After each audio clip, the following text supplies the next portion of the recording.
So how many of you own an iPhone or an iPad or an iPod? Oh, pretty much a clean sweep. And how many of you bought those because, and this is true, they're fantastically profitable for Apple? Oh, nobody. Interesting. No, of course, you bought them because they have great design and great functionality, and they're cool, right? That is, they have some stuff that you want. So clever old Steve Jobs, who of course is the guy who runs Apple, he's got you to do something which he wants, that is pretty much to a man, you've all given him a chunk of your money, by providing you with something that you want, which is something that's cool. And that, is why obviously he is a zillionaire. But it seems to me there's something very powerful that we can learn from that each of us can use in various ways to make the world a better place. And that's what I want to talk about. See, one of the things that we have to fix in the world to make the world a better place is this problem that we are all gradually filling the air with junk and filling the land with junk and filling the sea with junk. And we use the resources of the earth far faster than they are being replenished. That is, we live in a way that is quite unsustainable. And as economists are fond of saying, if something isn't sustainable, it won't be sustained. So we need to change a little the way that we are living. So the good news there is that all of us are terribly important in this.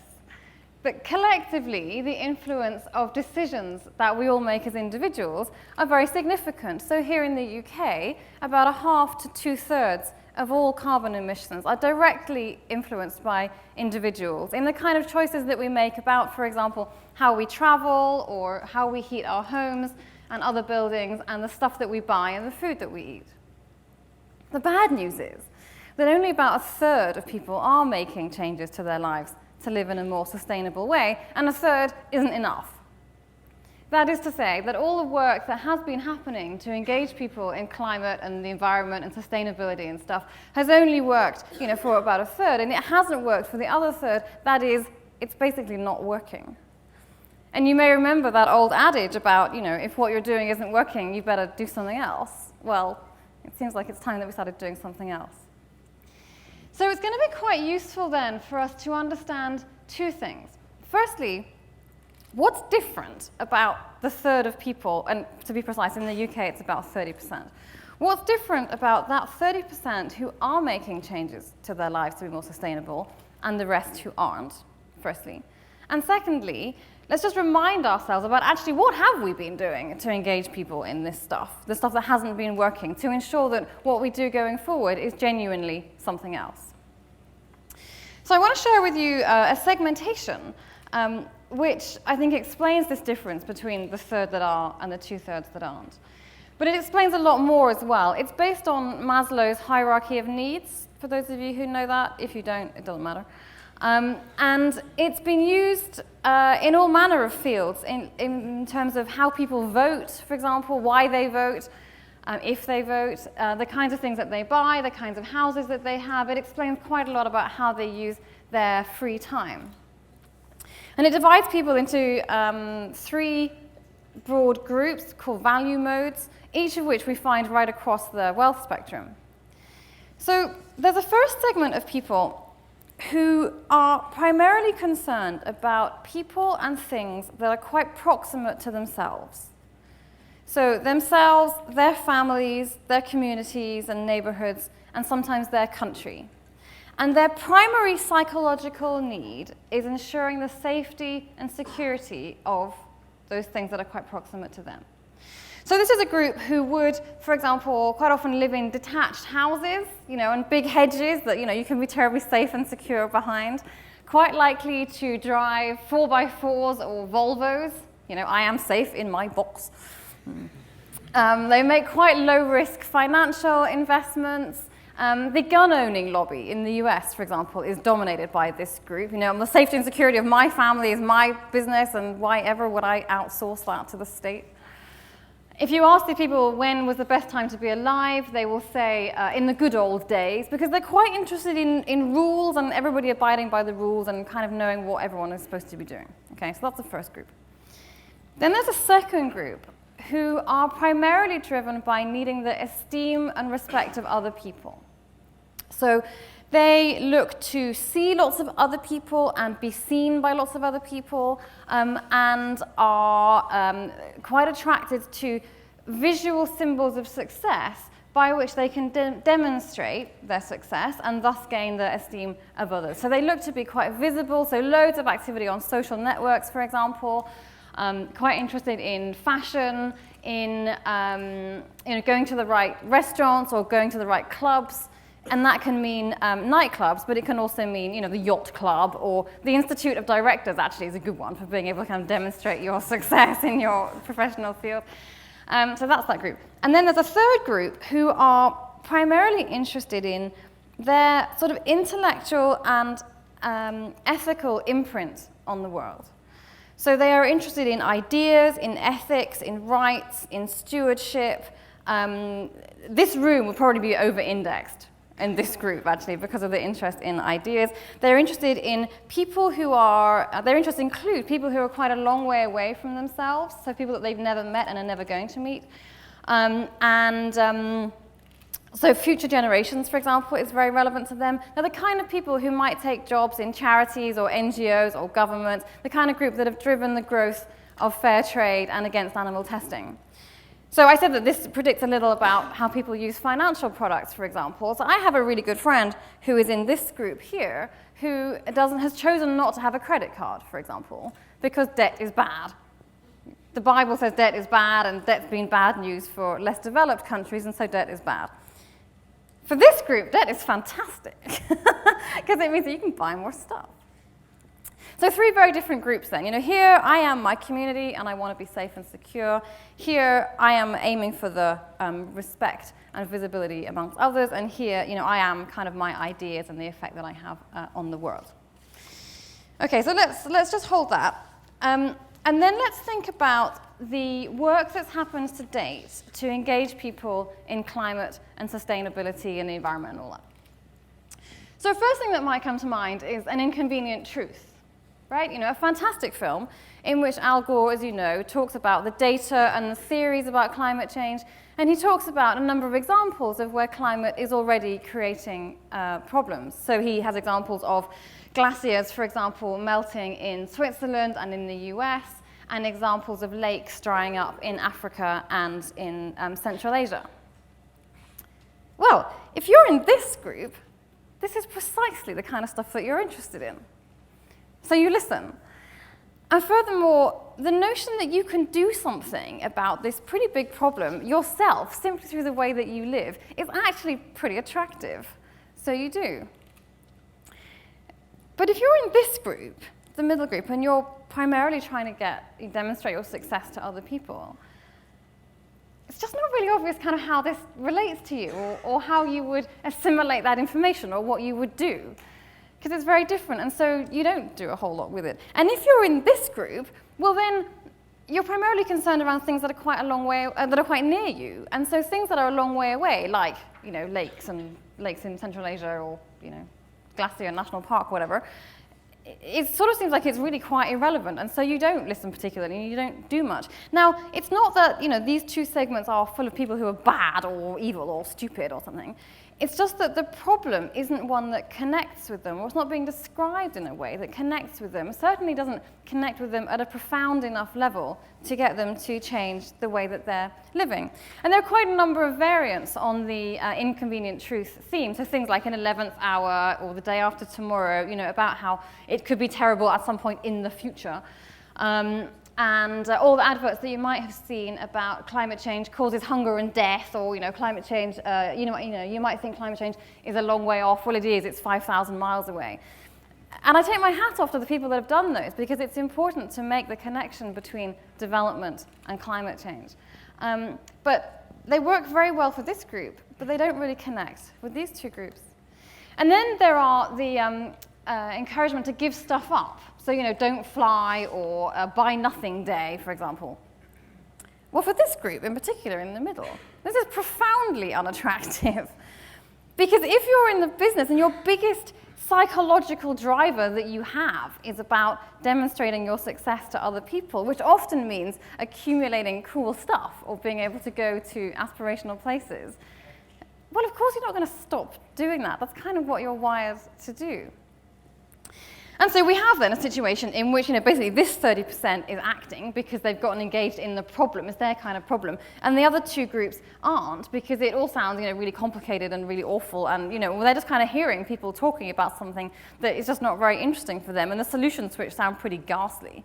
So, of course, they don't really listen to it. So we get a lot more done when we talk to people about the kinds of things that they are interested in. I'm going to show you an example from a different area. Crystal meth. Any takers? Crystal meth is bad news, right? Because it's expensive and it's addictive. So if you do it, you have to start stealing to feed your habit, and then you end up getting a criminal record and losing your job and losing your house, and it all gives the hell in a handcart. But it turns out that people don't care about any of that. If you talk to them about it, nothing really happens. But if you talk to them about this, something happens. See, these adverts are run in Montana about the effect that meth has on your teeth, and they're hugely effective. They were very effective at dissuading people not to take up doing crystal meth. Another example is young women drinking.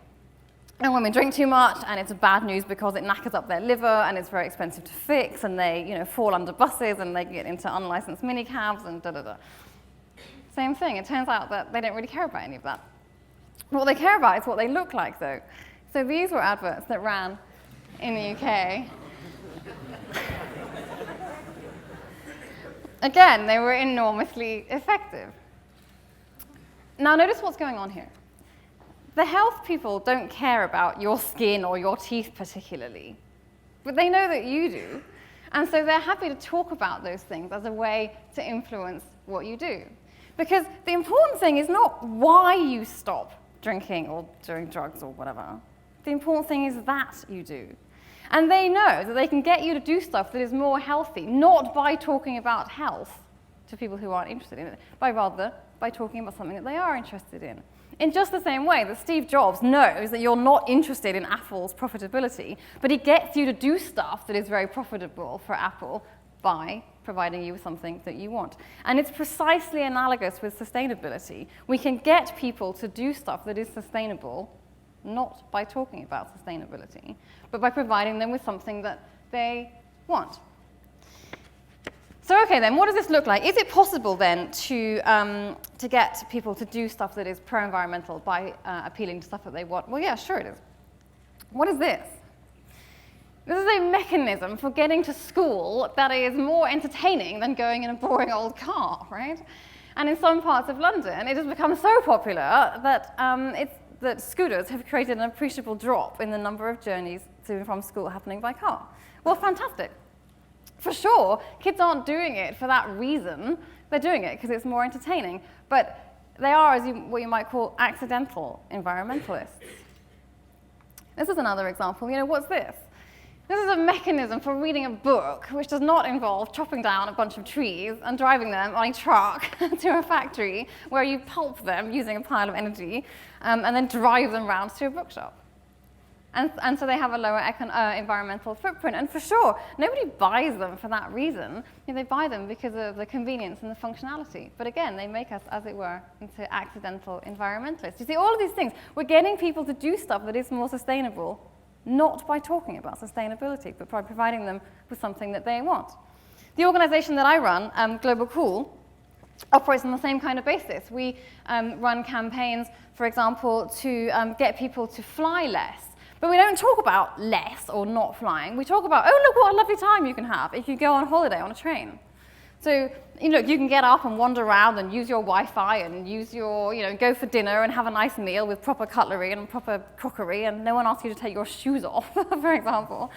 So we took a bunch of celebrities on train-based holidays to various places across Europe. Look at all the lovely places that you can get to, and look what a great time you can have. Because the important thing is not why somebody swaps from flying to going by train, it's that they do. Similarly, we run campaigns to get people to use less heating in their homes by using a group of celebrities and celebrity stylists to create lovely warm looks out of this season's knitwear, and then showing Oh, look, you can turn your heating down now that you're dressed nice and warmly. And look at the amount of money that you can save if you turn your heating down. And also, oh, look, using less heating is better for your skin. All of which seems kind of really obvious. But yet, when people, it's all obvious this in relation to commercial marketing. Commercial marketers never, ever talk to you, the consumer, about their agenda. They just talk to you about yours because they know that's much more compelling.